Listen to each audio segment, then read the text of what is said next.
They called me at 3 a.m., their voice trembling. "Sir, we found your building in ashes." Silence followed, but my reaction wasn't what they expected.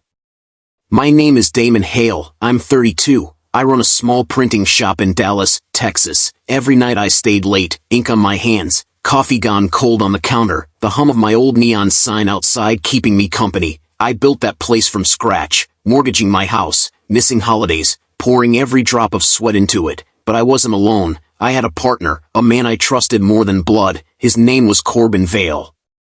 Corbin had charm, the kind that made people believe him instantly. He laughed when I worked nights. "Relax, Damon, money finds me," he'd say. While I counted every cent, I let him in. I signed where he asked. I defended him to my own family, but I didn't see it then. The cracks in his smile, the greed behind his jokes, the hunger to take what wasn't his.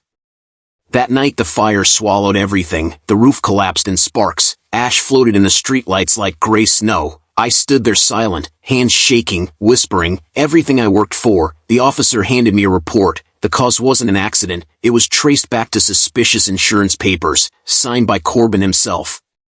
I didn't scream. I didn't break. I went home. I opened my laptop, every keystroke echoing in the dark. I gathered contracts, hidden texts, camera backups Corbin thought I'd erased. I watched his words twist into rope, and I let him pull it tighter. I wasn't after fire. I was after truth.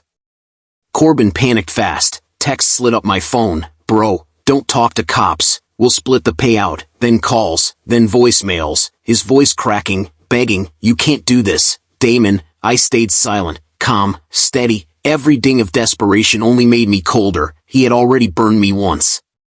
When the courtroom doors opened, I walked in carrying everything, the evidence projected on a giant screen, insurance claims with his signature, videos of him sneaking into the office days before the fire. The crowd gasped. Corbin's face drained white. His words stumbled like a guilty child. I only said one line. "I didn't burn it, but you burned me." And the judge's gavel fell. His empire turned to rubble in seconds. Corbin lost everything. His name, his money, his freedom. I rebuilt slowly. Investors came not for profit but for trust. I learned patience is sharper than rage, silence heavier than fire. Hard work will always outlast shortcuts.